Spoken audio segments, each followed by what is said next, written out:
On the 15th of September 1991, anomalous objects were seen by astronauts on board the Space Shuttle Discovery. The objects, filmed during NASA's STS-48 mission, were dismissed by space agency officials at the time as nothing more than space debris or ice crystals.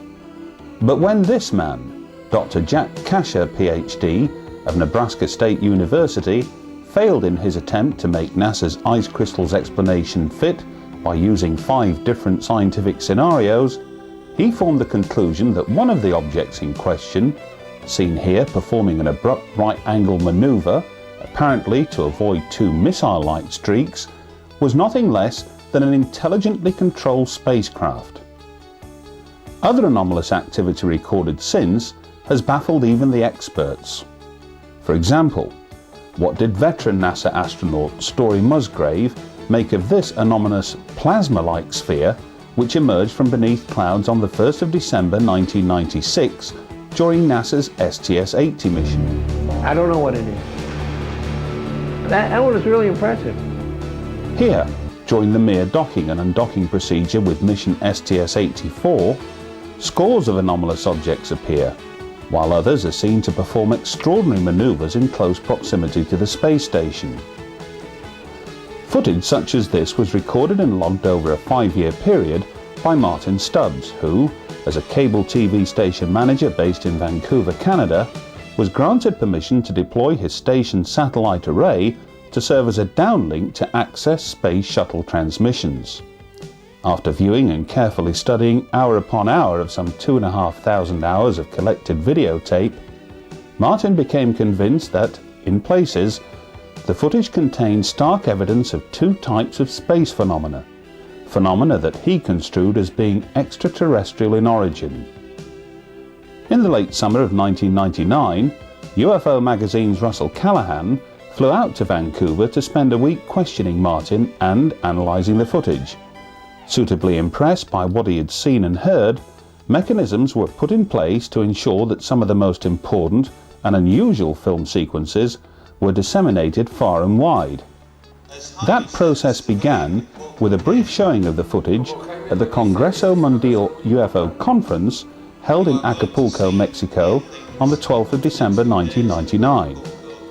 1 month later, some of the footage began appearing on special TV monitors at a special exhibition held in Fremantle, Perth, Western Australia. On Saturday the 15th of January 2000, Guido Nigro, director of the SETI radio telescope at Golden Grove Observatory in Western Australia, had this to say after viewing some of the NASA footage. The footage that we saw came to be true and really are showing an alien spacecraft or something like that. I say that if there is a cover-up, the people who are doing this cover-up are an enemy of entire Earth race, because we are not children and we must know it. We must know the truth. It doesn't matter if there are people that are they don't know how to handle the truth. Well, the majority of us will, and if there is a cover-up, I think it's time that the cover-up goes. Barely 2 months later, on Saturday the 11th of March 2000, Graham Birdsall, editor of UFO Magazine, together with Russell Callahan, made a 3-hour presentation on the footage at the 9th International UFO Congress and Film Convention held at Laughlin, Nevada. At the same time, the facts as were then known, together with relevant audio and stream video sequences, were freely uploaded onto UFO Magazine's website, targeting a worldwide audience of potentially millions. However, despite their best efforts, little interest was expressed by the media in either the story or the footage. Perhaps in anticipation at this, Graham and Russell elected to produce what would go on to become an award-winning and best-selling video documentary entitled The Secret NASA Transmissions: The Smoking Gun. It was a documentary designed to enable viewers to study some of this startling footage at close quarters, to see Martin Stubbs relate in his own words what first persuaded him to access NASA's downlink, and to learn what resulted from his efforts to persuade members of the scientific community to both examine and then comment about the footage.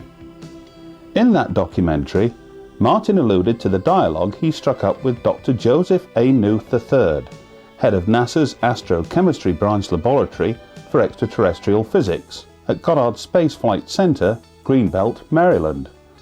Martin referred to Professor Weinberg of Simon Fraser University in Canada, who expressed genuine amazement on viewing the footage and who told him that it had to be there, doing exactly what it was. Martin also mentioned how one of the chief designers of the Hubble Space Telescope walked out of the Vancouver Planetarium when asked to comment about the footage by a close friend and working colleague. Martin also alluded to his close ties to the Canadian Space Agency and how the footage came to be deemed the most popular underground tape among the astronauts. Moreover, Martin alleged that one of the Canadian astronauts, who had spoken out of turn about the footage, was removed from the Space Shuttle program barely a week before he was due to be blasted into space. However, Martin said that for their protection, he couldn't reveal certain names at that time. Later that same year, in September 2000, Martin Stubbs travelled to England to speak at the 19th Leeds International UFO Conference. Once more, he found himself unable to go into specific detail about some of the key players in this extraordinary story. However, 12 months on, during a 10-day visit to England in September 2001, Martin was finally able to provide the missing pieces in what turned out to be a candid and remarkable interview.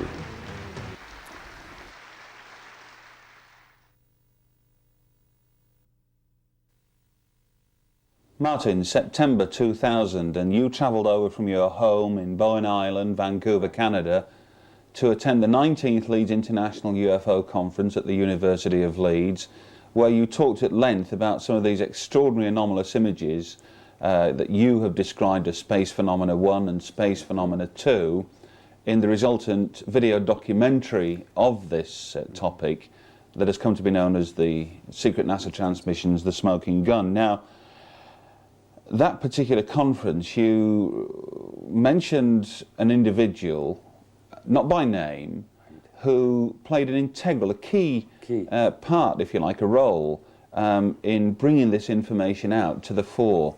That man's name, later transpired, was Bob Sutherland. Now, for the benefit of our viewers, can you tell us a little bit more about Bob Sutherland and why, in the first place, you couldn't mention him by name in September last year?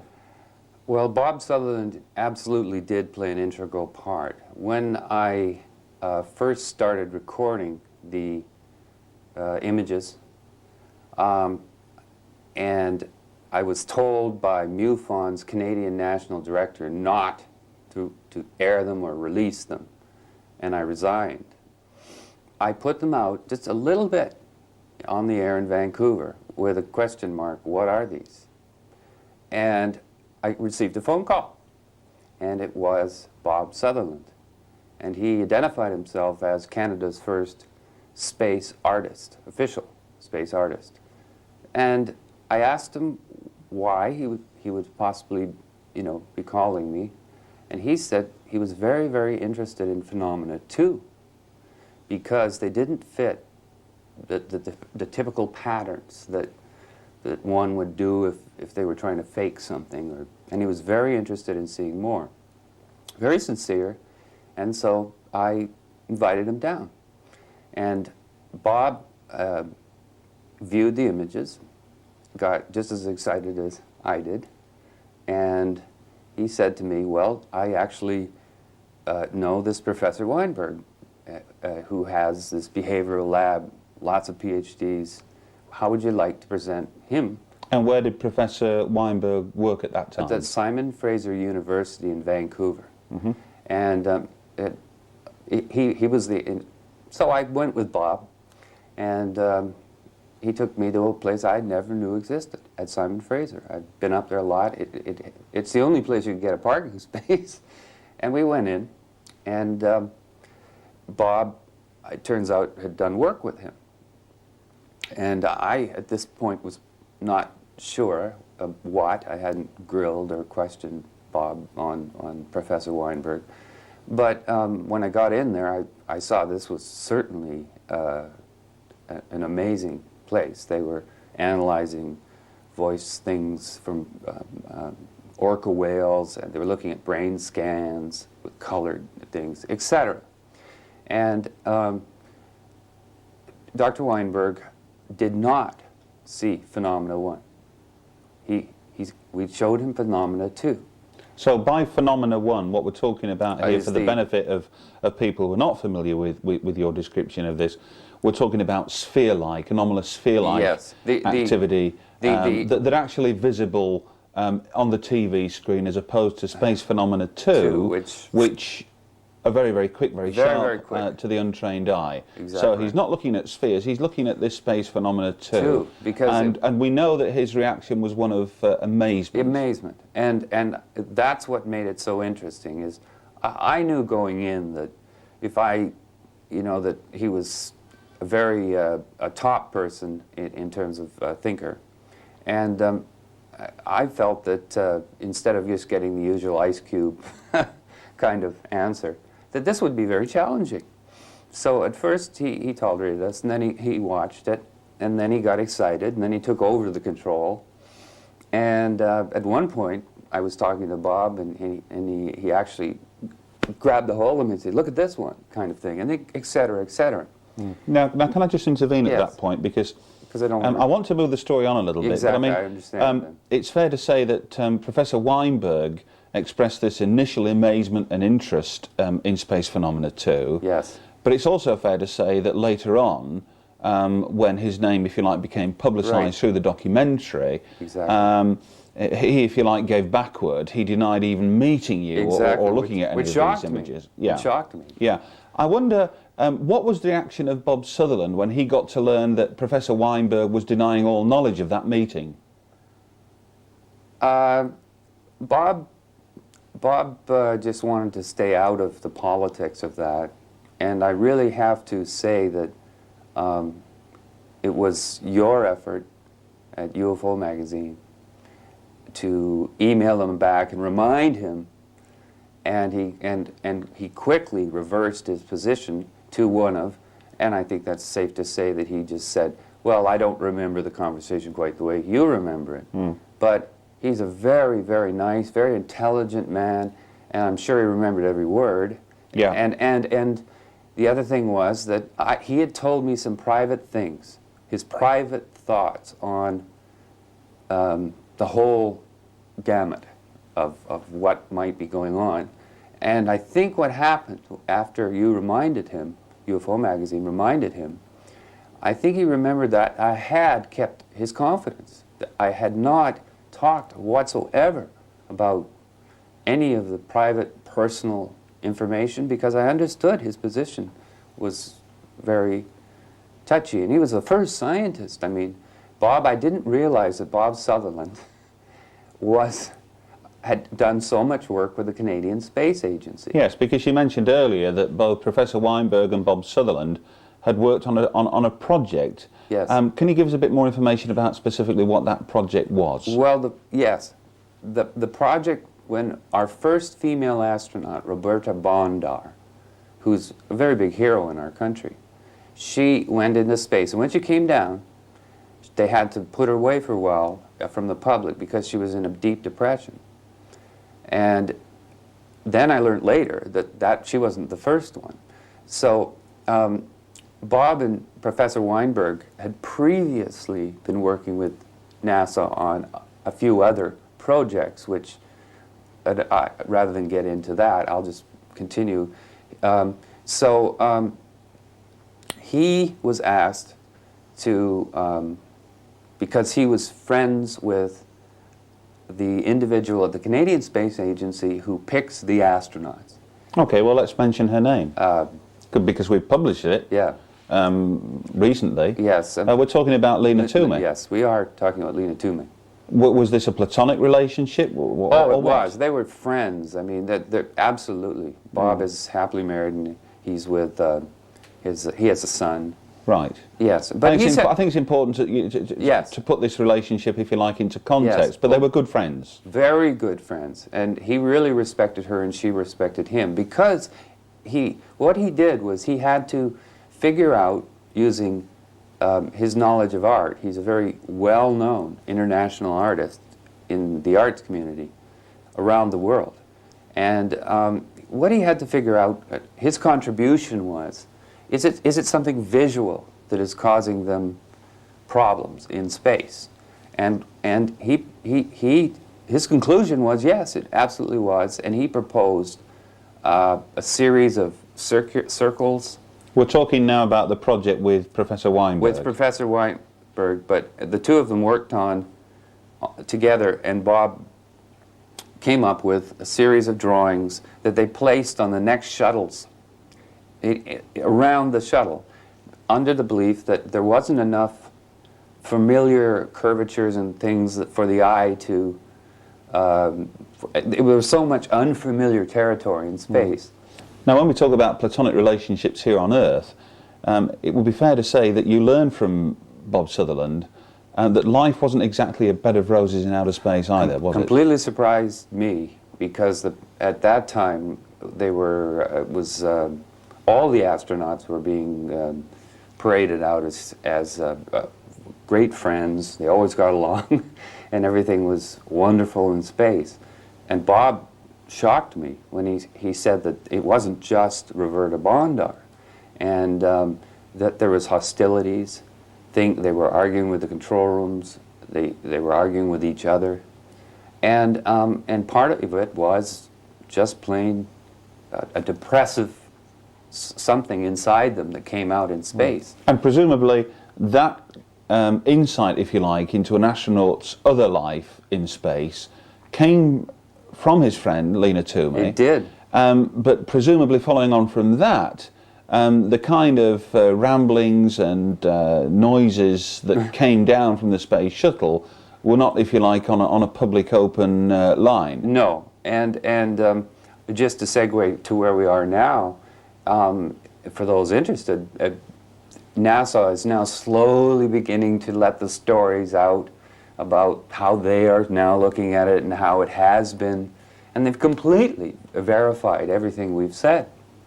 What Bob said, what Professor Weinberg was dealing with. Yeah. Now, if I can, one of the great sentences, one of the great remarks, if you will, and that has been used to good effect in, if you like, promoting the secret NASA transmissions, the smoking gun, is this comment where we're led to believe that this footage was put on a videotape. Yes, I did put it and it got somehow to the astronauts, who labelled it, you know, their favourite underground tape. Yes. Tell us about that, well, because how did it get to the astronauts for them to sort of come up with that view? Well, it got to the astronauts through me and Bob Sutherland. Bob sent Linda the tape, and she passed it among the astronauts, because we were at that time learning everything we could about, and I had no idea, really, honestly, of just how important she was. I think at this point people would be interested to know, how many sort of astronauts on the Canadian Space Agency program are we talking about here? Are we talking about a handful, 2, 3, or more? How many do you know or are aware of actually got to see that tape? And indeed, whether anyone else within the Canadian Space Association, researchers, technicians, engineers and so on, actually got to see the tape? It was more than a handful. At first I thought it was a handful, but it seemed to be getting around the astronauts maybe were taking it home. And the most interesting part about this is that the astronaut who was most interested, who was sort of the astronaut who was giving it out, you know, in charge of it, was Colonel McKay, who... This is Colonel Mike McKay. Mike McKay, who we couldn't name last time either. And until Bob Sutherland, you know, allowed us to... We'll talk about, you know, why it was that Bob Sutherland suddenly decided to go public in a minute. But this was an important figure. Exactly, and he got pulled off a flight, STS-74, I think 4 days before. So when you and Bob learned that Major Mike Mackay had been pulled off this space shuttle program, as you say, within Yeah. less than a week of launch, and what was your reaction? What was your response? Well, at first I wondered if he was the astronaut that was the one that Lena had said, you know, was most interested, and the one that was in charge of distributing it among other astronauts and other space personnel. And so I put in a call. Bob actually put the call in, and I was there, and she confirmed that it actually was. But it was right after then, that's when they started talking coldly to us in a cold, you know.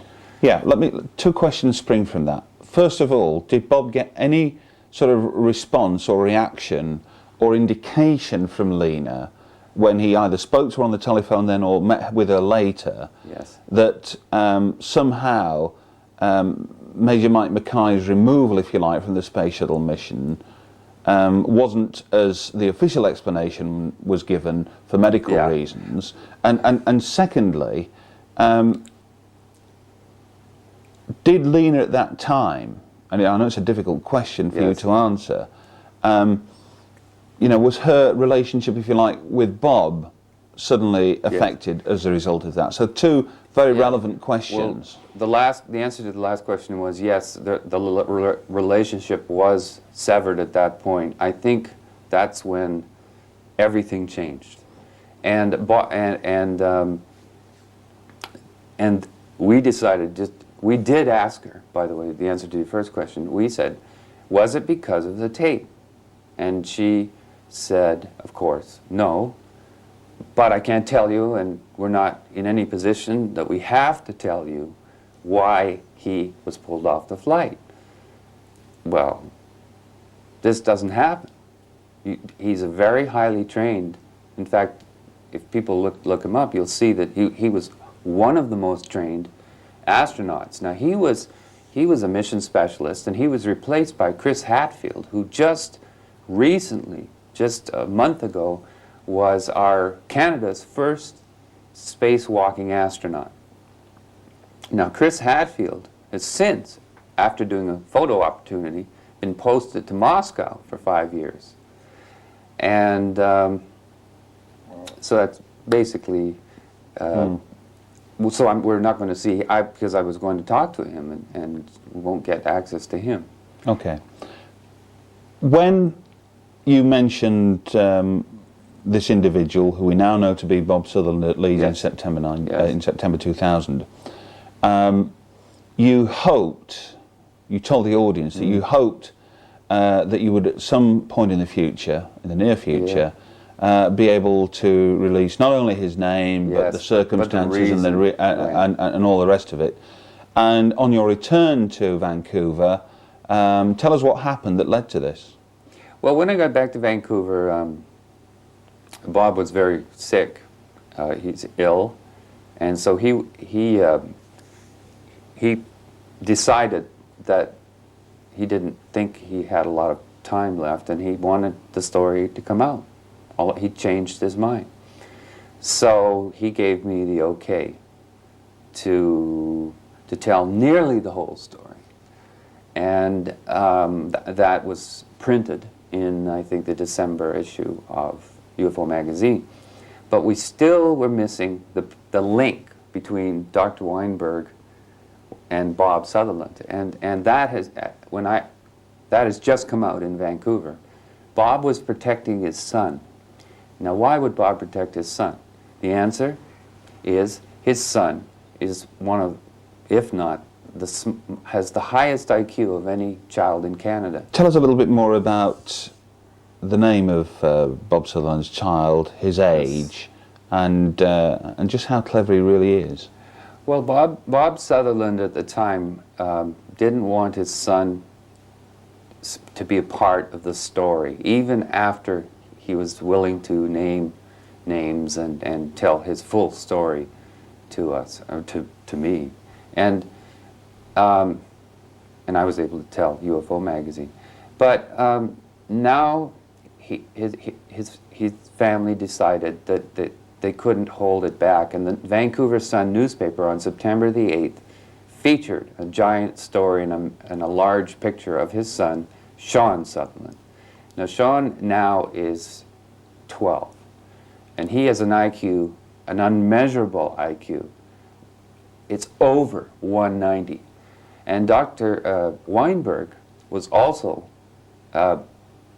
mentoring many gifted children in this special lab and facility that he had. And about what time would that be? well, we were talking, yeah, that would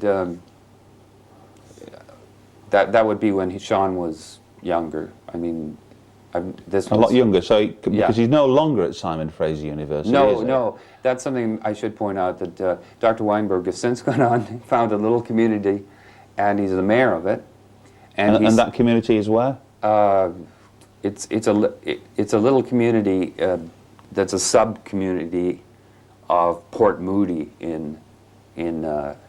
which is a suburb of Vancouver. It surprised me. He ran for mayor. But he still is working privately with NASA. And what was very interesting is when I was in Leeds for the 19th conference, Bob Sutherland told me when I got back that Dr. Weinberg contacted him and asked him if he could work with Sean, literally wanted to hire Sean. And at that time, they wanted Sean to integrate and be a regular boy as long as he could in the school system. But what is doctor? Is he a doctor? Is he a professor? How does he go by? Because you've used two references. Well, he's a professor and a doctor. He's a professor and a doctor. What's he most commonly known by now, apart from mayor? Mayor Weinberg. Mayor Weinberg. Well, you know, it seems an obvious question, but I'm going to put it to you anyway. What is Mayor Weinberg, previously a doctor and professor at Simon Fraser University, doing only recently, trying to, you know, approach Bob Sutherland, for him to approach Sean, who's only 12 years old, Yes. who's got this fabulous IQ, for what purpose, Unreal. for what reason? You know, in other words, has he got some other capacity? Has anybody tried to find out? Well, Bob's message to me was that he's still working with the Canadian Space Agency, which is really working with NASA, and that whatever he's working on, that Sean could help him. Now, Bob was not happy about that, because Bob, of course, said no, just the same way he asked us not to release Sean's name. But now that Sean's turning 13, you know, he's going to be a teenager, and it's time for him to head for MIT. And so Bob said no. Then they decided, just like I say, September 8th, 2001, they published in our paper in Vancouver, British Columbia, two pictures of Sean, just talking about what an extraordinary child he was. He's not only he's not only plays every instrument, but he's written symphonies, arranged symphonies, but he suddenly changed and asked his dad if he could go into astrophysics, theoretical quantum, etc. Absolutely out of this world. But there's no evidence to suggest that one of the reasons why Sean wishes to go into sort of astrophysics has anything to do with the footage or the anomalous activity, or is there? Oh, I think so, absolutely. Sean was a wonderful boy. You take him to the local hamburger joint, and he's just a boy. But he was as interested in asking me about these things as Bob was, and it was like talking to a man. He was a very, very astute person. Where, for instance, where someone would say, "Now, how did spaceships fly?" It's actually, this happened in his class, and most kids said flames come out the back. Whereas Sean said they traveled between atoms, and it was, so the teacher phoned and said, how smart is he? And then and then the final straw for Bob, because realized they couldn't keep a lid on it, was the school board had without their permission, tested the boy and found that just how smart he was. And so that's why I can say that Sean Sutherland is the connection, the person that we were trying to protect while he was just in normal school. But now I know we've had an influence. I have a picture of myself with Bob. Bob does not like to be photographed. And I have this photo, and I was very, very proud that I took a Polaroid for me and a Polaroid for him. And then I said, "What'd you do with your picture?" And he said, "Sean put it up in his room."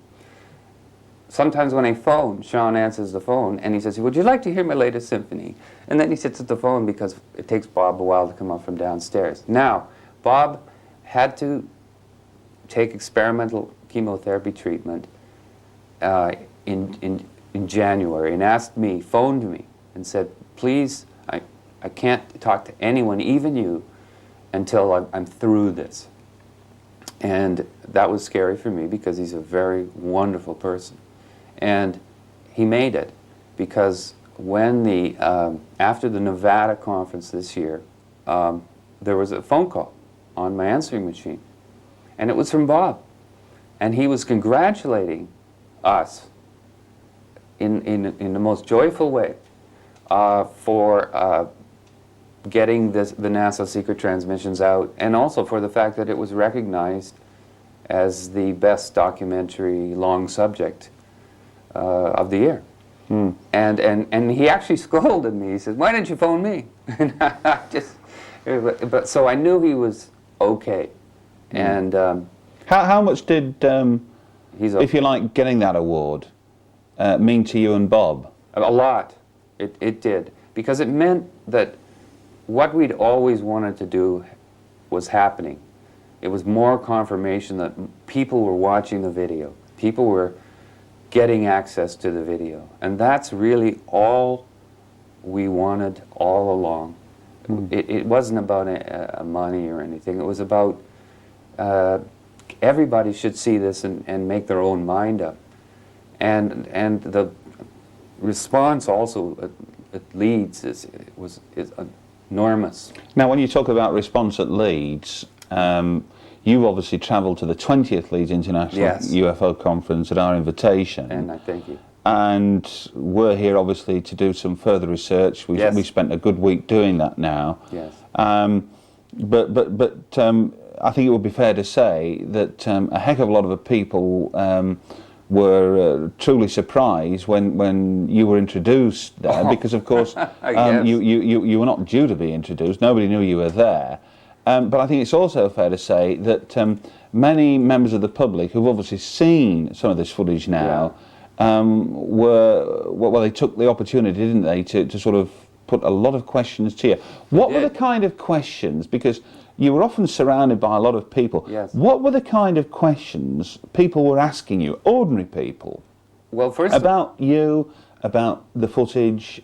Well, first of all, people were very, very kind in asking about my health, but how is your health, by the way? it's good. It's good.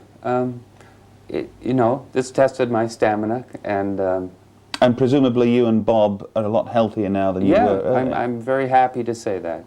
I'm very happy, and I was very worried about Bob, and when he scolded me on the phone for not phoning her immediately, I knew he was back. So apart from questions about your health, what were ordinary people asking you? They were asking me a whole variety of things. It wasn't like a repetitive set of questions. Some people wanted to know more about the tether. Other people wanted to know about Phenomena 2. And many people asked if I brought more video. I did a lot of listening, but I really don't believe that I should be telling people what it is or what it isn't. Or I just basically listened to their questions and answered them as best I could. But I was amazed at the fact that people weren't repeating themselves.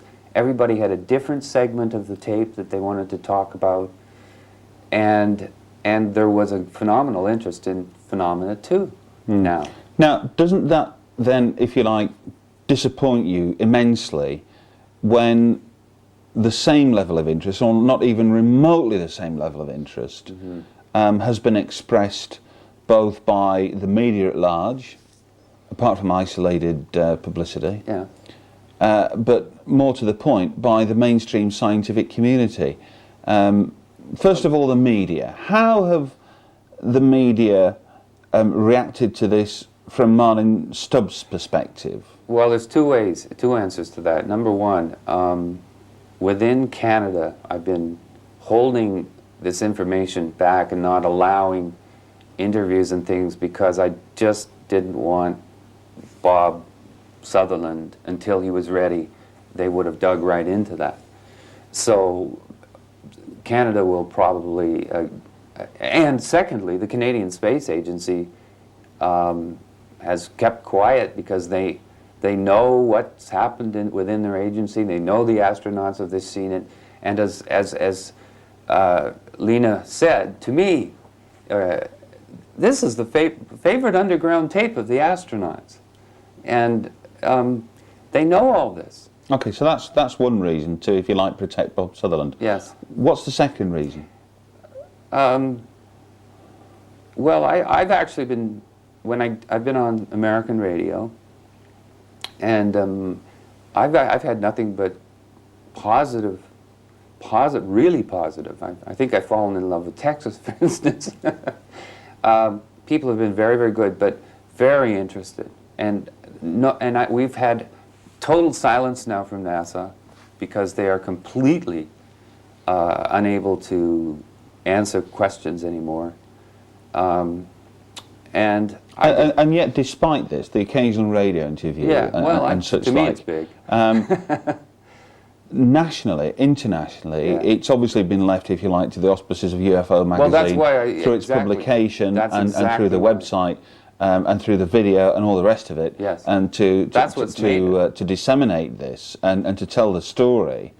But nonetheless, up until recently, Right. it's been pretty disappointing, if you like, the take-up. Now, how surprised were you then when, I mean, we'll return back to the media Right. a little bit later, specifically about DirecTV. Right. But how surprised were you when, in stark contrast, if you will, to mainstream scientists elsewhere, Professor Louis Frank Absolutely. not only spoke positively about the footage in written correspondence to you, Yes. but agreed this year to say as much again in a Fox TV News special broadcast across the States. How surprised were you, and how significant do you think Professor Louis Frank could be in the future in all of this? Well, I think Louis Frank is a hero. He stood by. He has not backed down. He's even. This is something you don't know, actually. He's even starting to discuss what he thinks they might be.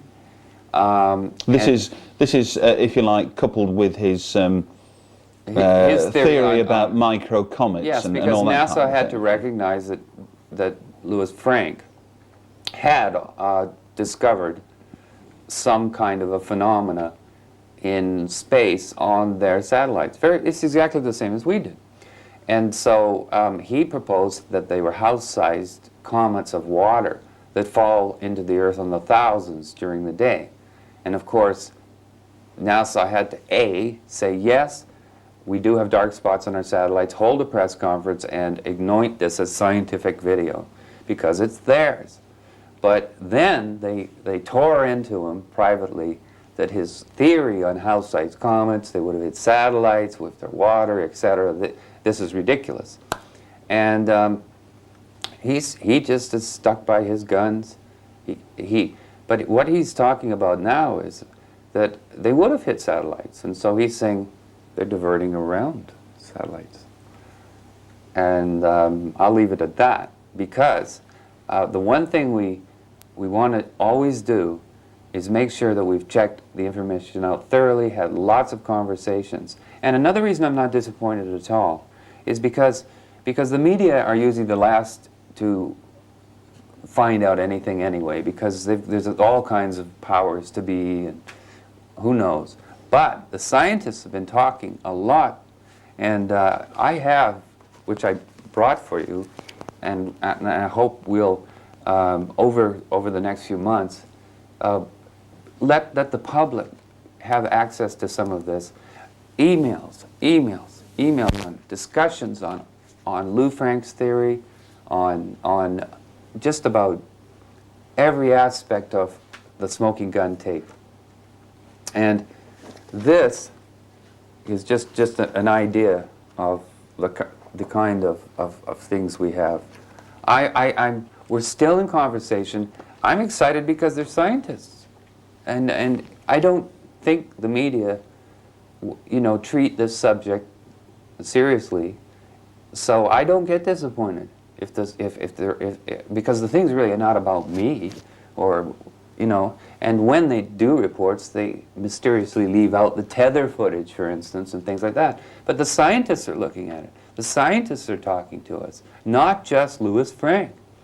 And now, that's presumably it's not just members of the public that are looking at this. It's not just Louis Frank that's looking at this.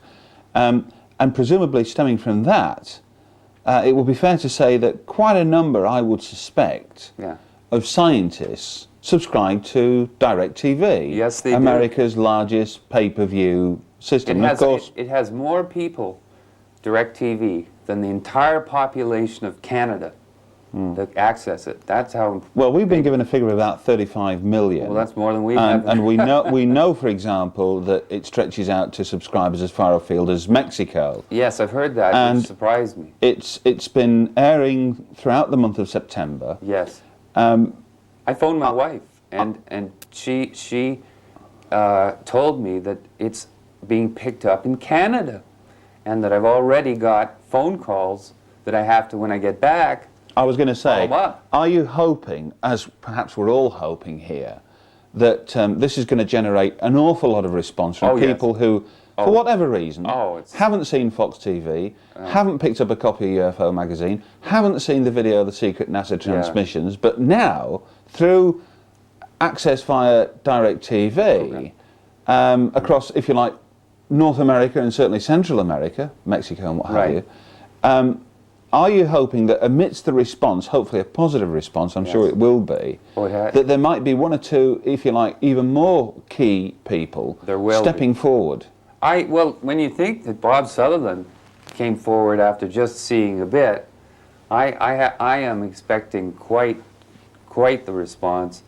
One of the things I learned from the American radio shows was people wanted to know how to see this. And this is a monstrous country, with 300 million people, and then Mexico is big, and DirecTV has made it happen.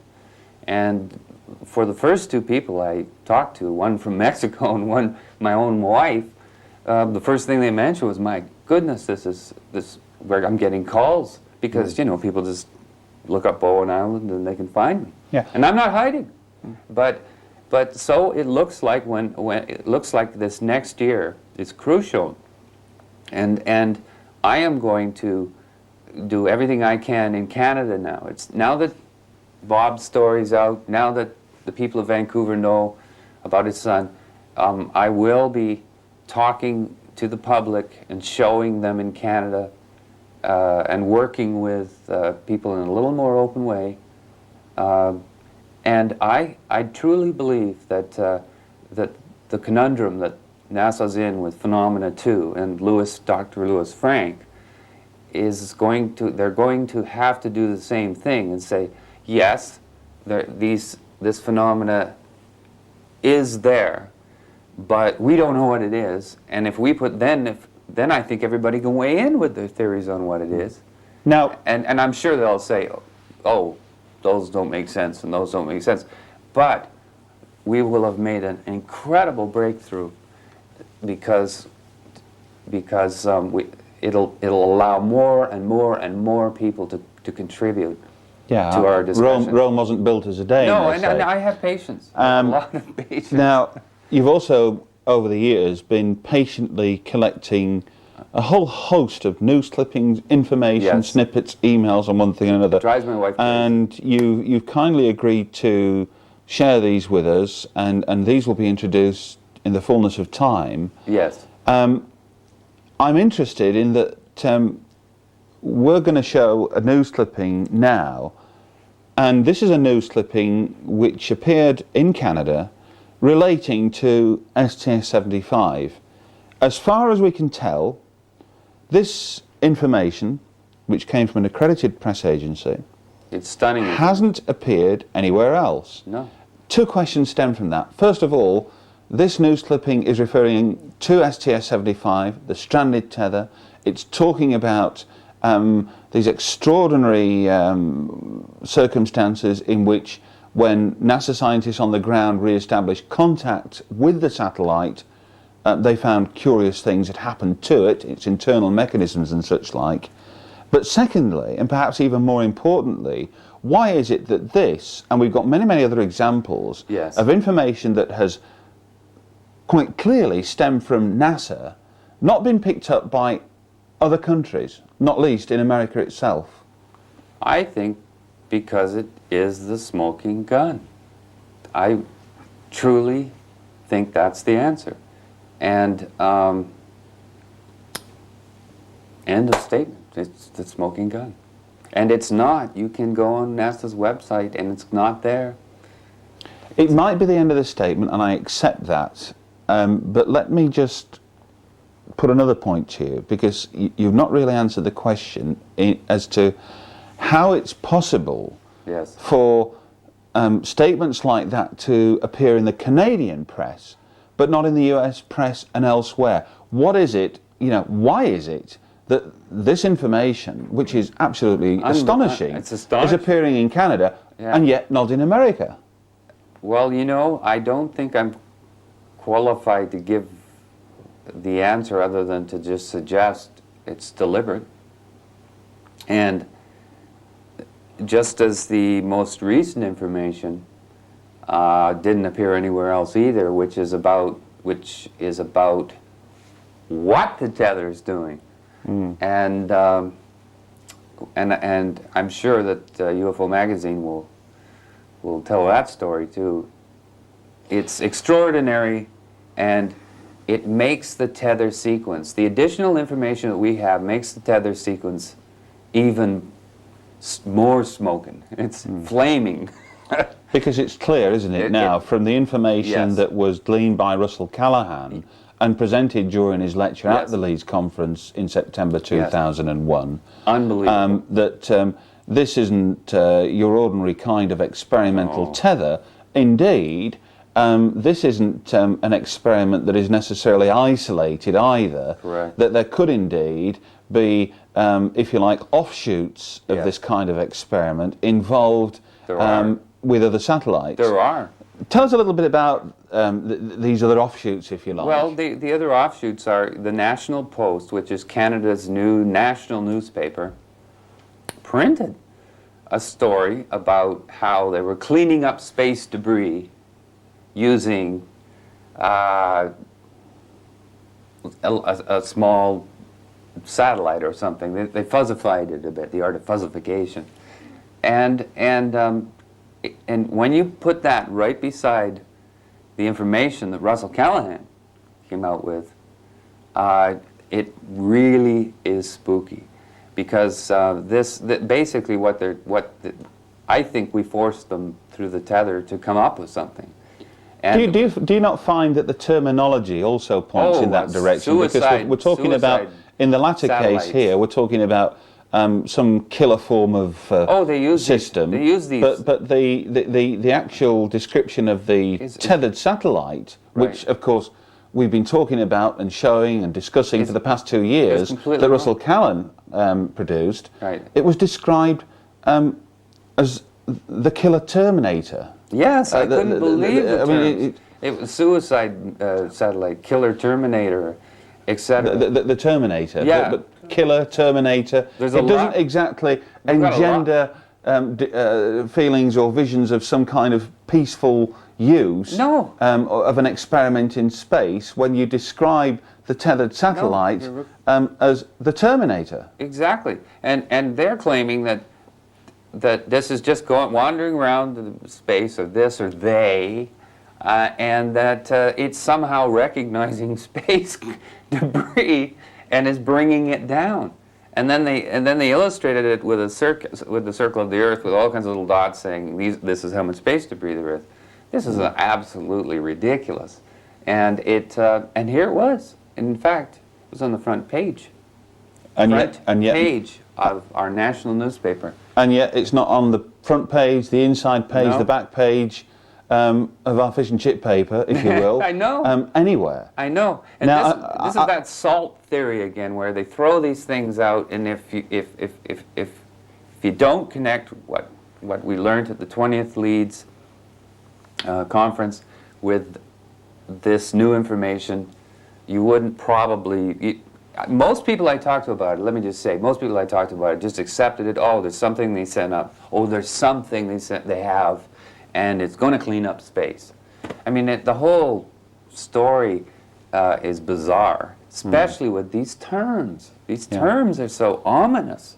Something equally bizarre, if not more so, and again relating back to how information, for some reason, we don't know why, is surfacing in the United States through the Canadian press and media in general, relates to the very first ever mission for the International Space Station. Yes. Well, that was really interesting. It was on election night, and most of our Canadian television stations are domestic feeds from America, and I got pretty tired of it. Is George W. or is Al Gore the president? And so I turned over to the Discovery Channel, and they do a report, a national report every night, and they were talking about and showing pictures of the very first official crew on the International Space Station Alpha, and they explained that they'd been arguing all day. They'd been hostile, very hostile. Now, first of all, it shocked me they were talking about this, and then they were saying that that part of the hostility was because the astronauts had seen something coming towards the shuttle, and they thought they were going to be hit, and they were arguing about this with the ground. Now, where this gets interesting is, currently, the ISS space station has no windows, so the astronauts, the first crew's only access to sea space is through a television monitor. So they were looking at what the smoking gun tape has on it. You know, these things, strange things coming. And of course, they were really angry and asking, why weren't we warned? What should we do? And they were getting from the ground, basically, there is nothing. And they were so angry by the end of the day, they couldn't even find their sleeping material. They were even arguing about the sleeping bags or whatever they use. I mean, basically, just to sum it up, it was one hostile crew. Didn't get in the American news because of this huge problem they had over who's president. I was just stunned at the report, especially knowing the background of hostilities, which go back to why Bob Sutherland and Dr. Weinberg got together. But the hostilities now aren't about depression, and they're not about. They were literally arguing about is there or isn't there something outside of the ISS, Alpha, space station. And it's extraordinary when you think that the astronauts were seeing what the people have been seeing on the tapes, because they had no other way of seeing it. And so it was just an extraordinary report. Got lost, of course, in all the news, all of the presidential stuff. Tell us about James Oberg, because he was doing a narration for a Canadian astronaut. Yes. Well, James Oberg, it's very, very interesting. This is very bizarre. Again, James, when Chris Hadfield just recently was the first Canadian spacewalker, that's very, very big in our smaller country of under 30 million. And the national network covered it live. And of course I wanted to see how they would cover it, and I was also a proud Canadian. And so I tuned it in, and they have their standard news fellow there, and they've hired James Oberg as the commentator for the mission. Now that's like a fox in the hen house, isn't it? It was extraordinary, and I was just, I couldn't believe it. Of all the people in the world they could have had with and there's a lot with knowledge of the space station, James Oberg, the #1 debunker in the world of everything to do with space. And of course, they introduced him. This is another interesting thing. They introduced him as a former NASA employee, and he didn't correct them. Whereas he's always saying in other places, well, you're falsely accusing me of being a NASA employee when I wasn't a NASA employee, and blah, blah, blah, blah, blah. He had a chance to correct it, and he didn't. I've got all this on tape.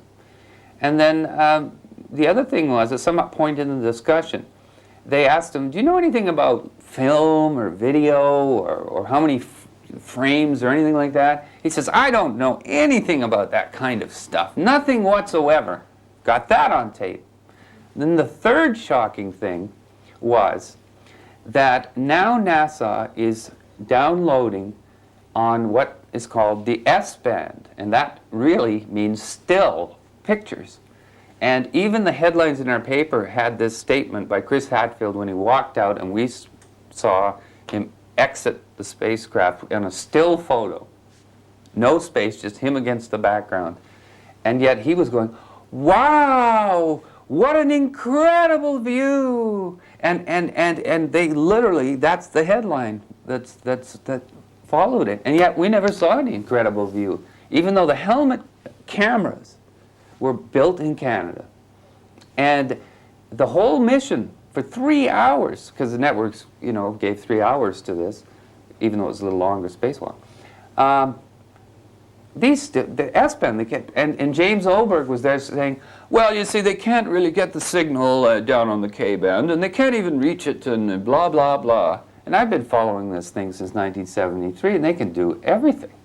And it was just extraordinary. And then every once in a while, when there was just a picture that was just impossible, just a close-up, you'd see some movement. And then it would go still again. This whole sequence is unreal. So you had 3 hours of still images Still on images, there. and the most incredible part of all is the news readers, the national news, the papers, everybody just accepted it. There was not anybody questioning, how come we didn't see them moving around? That's how I think the public doesn't really know much about what's going on up there. They haven't seen it, so they accepted that this is what comes off the satellite. And here's James Oberg, literally giving the most bizarre explanation for why they couldn't get the signal.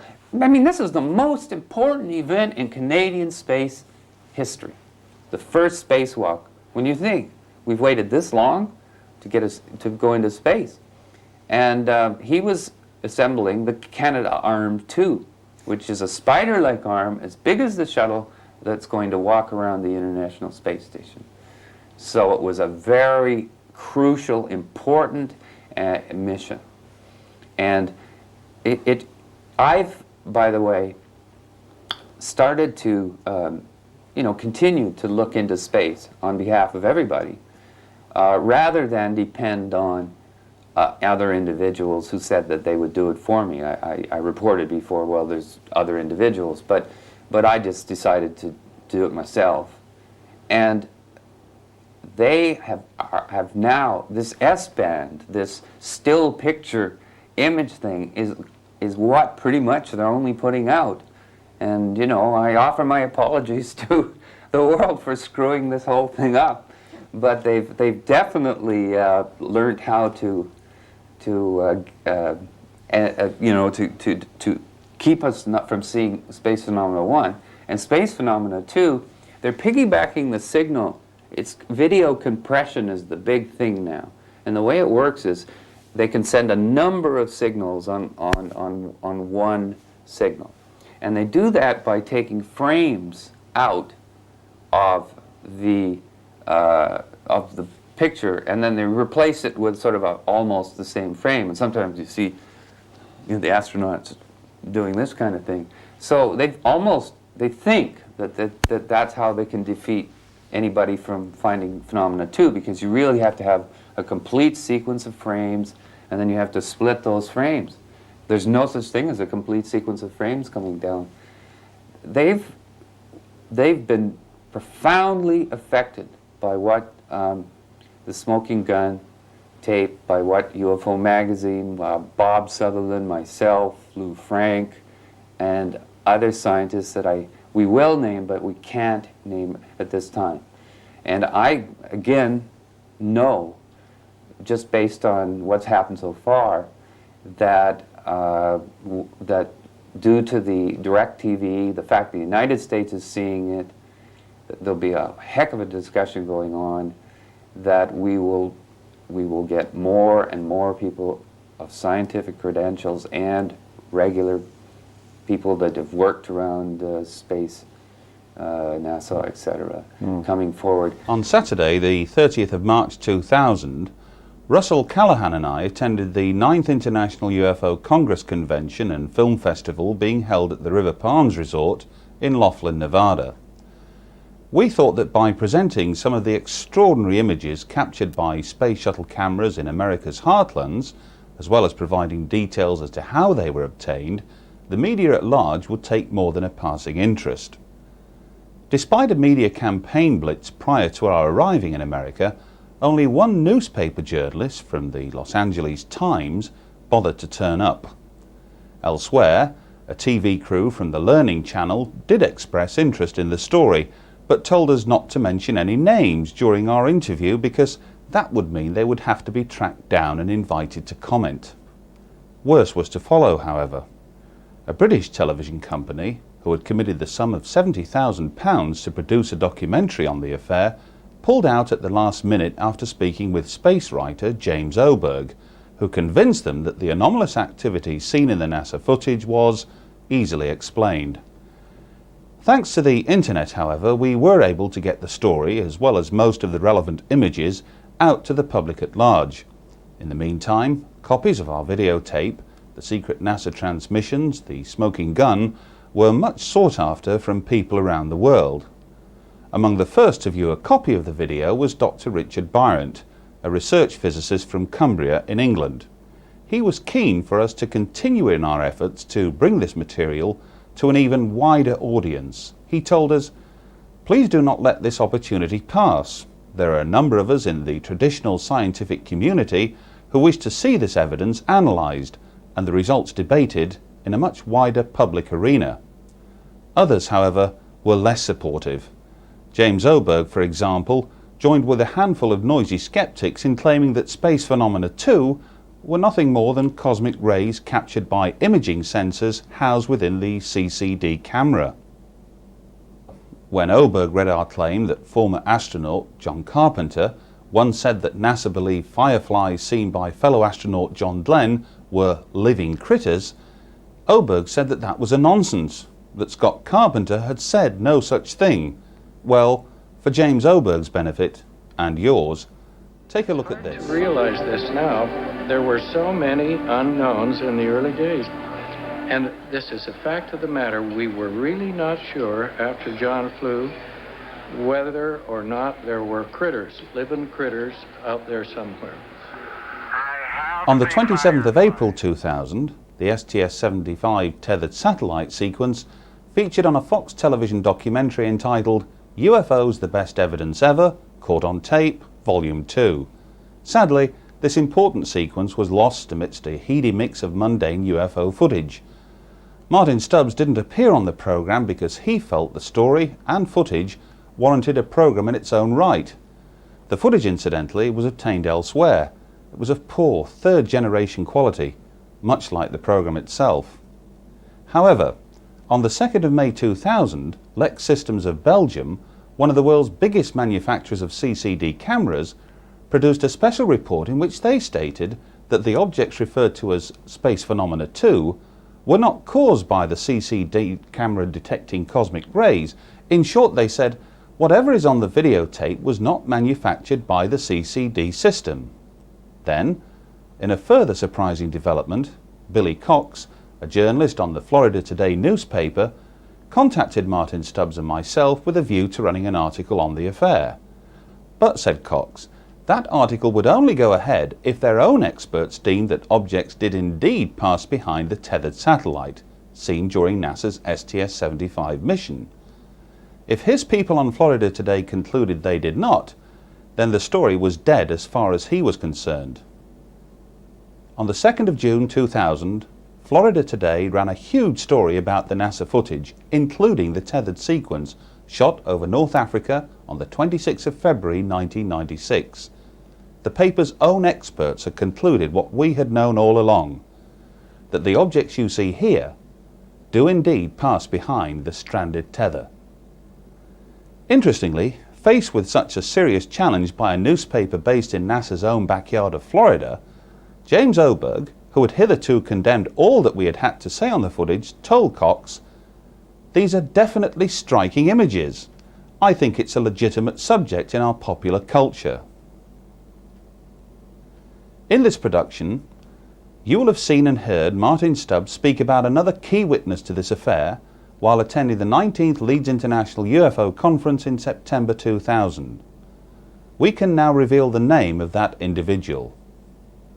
He is Bob Sutherland, a native Canadian and well-known artist. Bob fell victim to an incurable brain disease shortly after Martin Stubbs returned home from speaking at the Leeds conference. It was then that he decided the truth should come out. Bob Sutherland is one of the foremost authorities on lasers. He was known to the Joint Chiefs of Staff in the 1950s and 60s. He also worked on a project for NASA alongside Dr. Weinberg of Simon Fraser University, the same Dr. Weinberg who, after being approached by James Oberg, threatened to call in his lawyers by denying that he had ever heard of Martin Stubbs, least of all seen any footage.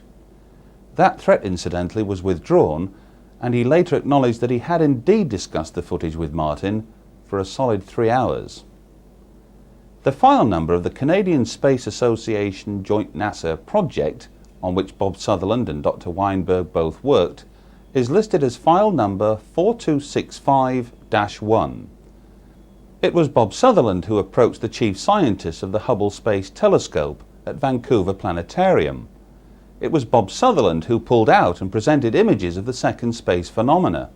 And it was the same Bob Sutherland who was shocked to see that scientist say not a word, but pack his bags and swiftly exit the building.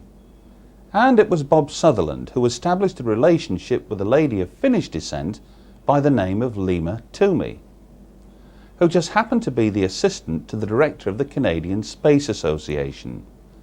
So, who do you think it was that handed the NASA footage recorded by Martin Stubbs earlier to Canadian astronauts? Footage that was later judged to be the most popular underground tape among the astronauts. Martin Stubbs claimed that a Canadian astronaut was pulled from a space shuttle mission at the last minute for allegedly talking out of turn about some of the contents of that footage. According to Bob Sutherland, the astronaut in question was Major Mike J. Mackay, who was retired on what officials would later say were medical grounds just 1 week before mission STS-74 in 1995 was due to blast off. And who appointed these Canadian astronauts in the first place? One Leema Toomey. Incidentally, these revelations appeared in the November-December 2000 issues of UFO magazine, and UFO magazine of course appears on newsstands not just in the United States but also in Canada. There was not one objection or denial to these claims. So, why do you think that is? But there is even better news. For in that same issue we also published a written response from a Dr. Lou Franks, who had this to say about Martin's footage, and I quote, "I find the contents of your video fascinating. Some of the phenomena on the video are not easily explained." Unquote. So, who is Dr. Lou Franks? Well, he's a professor of physics at the University of Iowa. He's an expert on space-based plasma. he worked on instrumentation for the Galileo mission to Jupiter, as well as plasma instrumentation for the Japanese GOKL spacecraft. I don't think there's any cover-up. Dr. Louis Frank is a physicist at the University of Iowa. Dr. Frank helped NASA develop the instrumentation for the Galileo mission to Jupiter. He believes Jeff and Martin are on to something. Are they real or are they not? There's just simply no scientists that go in and take a lead that they say they want to study these. These days, somebody suggests something that's a little bit out of the norm, then your funding can get cut. How interesting that Dr. Frank should claim that mainstream scientists are afraid to become involved in this subject, not out of fear of ridicule so much, but from fear of losing their budgets. When Russell Callahan and I began the slow and at times laborious process of examining what was literally hundreds of hours of NASA footage here in England, we knew that expert opinion would have to be sought, if only to strike a balance for our impending documentary. David Caton, a former British aerospace engineer, duly approached Ian Morrison, the director of Jodrell Bank, to invite him to view the footage and pass an opinion. But Ian Morrison refused point blank to even look at the footage, let alone comment on it. When David Caton asked why, Mr. Morrison said, "Because NASA could pull our budget. I dare not take the risk." Mr. Morrison recommended that David try the head of astronomy at Salford University. Well, he did, and got the same response. But those scientists who have dared to view the footage believe that it contains evidence of something quite bizarre. Interestingly, in a letter dated 12th of February 2001, Mark Gazarovich, technical director of Lex Systems International Incorporated, summed up his take on the footage by issuing this profound statement, quote, "Whichever way the armchair experts look at it, they may as well accept the light forms are there, are real, and start to ask what they are." And, as if to add further flames to this mother of all smoking guns, on the 21st of April 2001, the Italian Space Agency revealed that one of their astronauts on board the Space Shuttle Endeavour had been banned by NASA from relating a message from the Pope because it may, quote, "offend non-Catholic astronauts," unquote. What sort of message could so offend non-Catholic astronauts that would prompt NASA to ban it? It's a good question. And although the Vatican will not reveal the contents of that message, we discovered a quite fascinating connection. The Italian astronaut barred from delivering the Pope's message was one Umberto Guldoni, the same Umberto Guldoni who last ventured into space during NASA's STS-75 mission to deploy a tethered satellite. A coincidence, or something more? Did Guldoni, for instance, whose residence in Rome lies a mere stone's throw from the Vatican, discuss with the Pope what he may have encountered during that mission? We may never know, but there is something about that tethered sequence that has made NASA nervous and put them on the defensive. And, speaking of defence, it's now my pleasure to hand you over to Russell Callahan, who is set to deliver a groundbreaking announcement. Since the late summer of 1999, when I had the privilege of meeting Martin Stubbs for the first time in person and viewing some of this damning evidence that NASA are indeed aware of strange things happening on their own doorstep, that they are indeed recording things with their own cameras, and being rather deceptive about explanations towards the general public. Let's remember, NASA is a public-funded organisation. It's there for the good of all Americans, and it does seem that there are some rather dark secrets within the walls of NASA, shall we say. Now, STS-75 and the famous tether sequence was something that, as a UFO researcher, when I first saw that, I had to watch it 3 or 4 times to pinch myself almost to say, am I actually seeing this? Is this something for real? Could it be ice particles very close to the camera? Could it be just an anomalous event, something that the astronauts were so readily aware of that it just passed the day as if they've seen it time and time again? Well, it seems that we have touched on a raw nerve with STS-75. All the armchair skeptics, debunkers, the official skeptics and debunkers, the run-ins we've had with with James Hoberg and many others like him, none of them have come up with anything that can tell me why, if all we're seeing are ice crystals or a little bit of debris close by to the shuttle, that these things appear to go behind the tether. Now, even in Billy Cox's words, if their experts decided that, or their specialists decided that the material did indeed pass the tether, they'd run with the footage. So I'm going to go with Billy Cox on this one and say that yes, definitely objects are seen to pass behind the tether. Then why will NASA not challenge us, answer us, ridicule us, do anything they want, but come on, speak about this? Well, there's a darker side to this, ladies and gentlemen. Indeed, something so dark that if it was on my doorstep, I think I might want to keep it quiet. The tethered satellite wasn't the first tether incident to go wrong. A couple of years before, the same type of thing, dragging a satellite on the end of a electromagnetic tether that broke and lost millions and millions of dollars of hardware, but never mind, we'll go back and try again. And yes, they did with the Italian satellite, with the story that they were trying to generate electricity, looking to use the tethered system to power things like the new International Space Station that was going to be built. Cheap energy, that was the idea behind it. Solar arrays are fine, but by dragging a conductive cable into the atmosphere, we can generate electricity, hundreds and hundreds of watts, but not very much ampage for the electricians among us, but the trade-off is one better than it is at the other end. In other words, they may gain 20% power by dragging this tether. Seems that that's actually not quite true. Take a look at this piece of footage. This factory originally produced lace. Now it specialises in industrial textiles. So when the staff received a call from Seattle company Tethers Unlimited, they were ready to help. Rob Hoyt and his partner think they have the answer to satellite disposal, and it's called the Terminator Tether.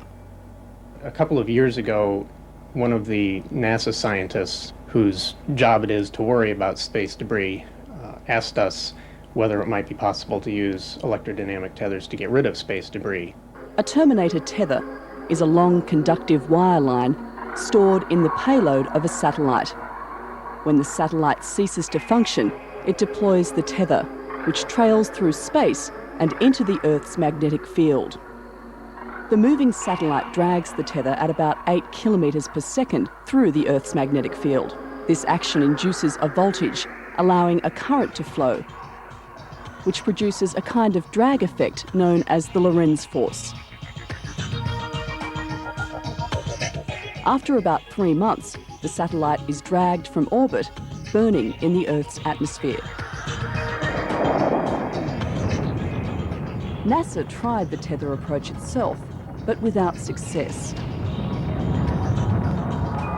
The tether was severed in just 4 days by the very thing the agency is trying to eradicate: space junk. So how can it be? Here we are in 2001, we've been running the secret NASA transmissions now for almost 2 years. It's been out there, we've told people, we've let people see the footage, television companies, news companies around the world. Even Fox, let's be honest, we've seen the Fox interview there with Lou Franks on a 4-minute piece for something to fill in the news as a special bulletin, if you like.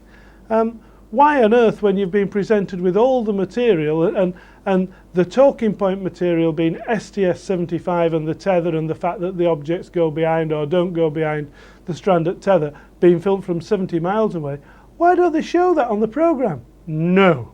Why? Because it's too hard to explain. Or is it because we've touched on something?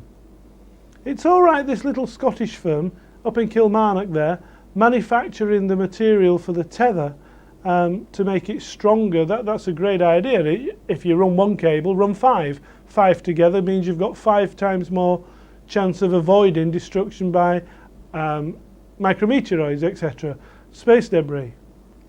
But if that tether can be attached to a past its sell-by-date satellite. In other words, to control the re-entry of space junk over a 3-month period can slowly bring and safely bring an object down to Earth, then are we all missing something here? Isn't NASA sitting on the most powerful weapon that this world has ever seen? Isn't it NASA who have got the only affordable payload in space, carrying men, whatever you like?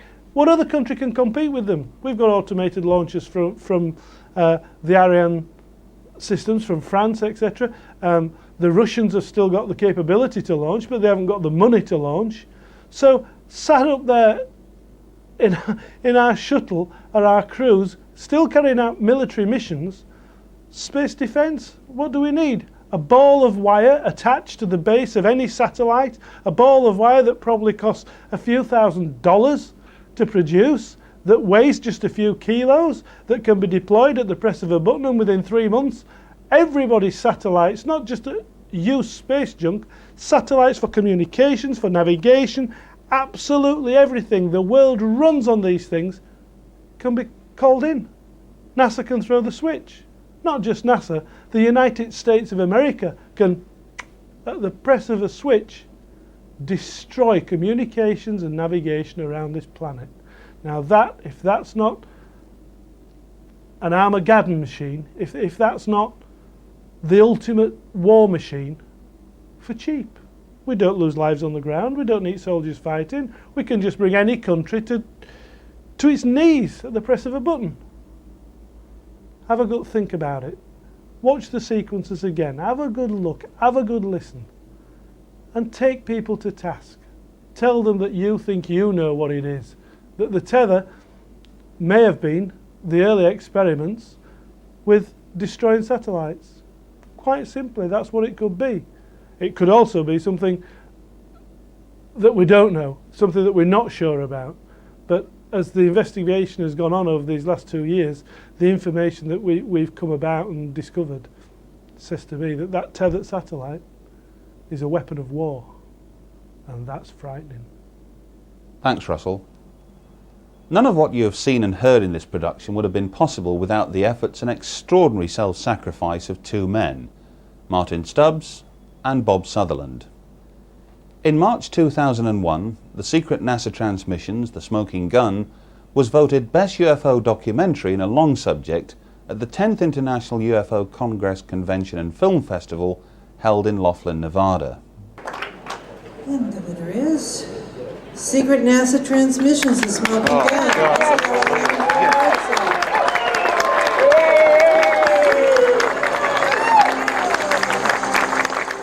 In accepting the award, we dedicated it to Martin Stubbs, who, as I speak, is battling against a brain tumour.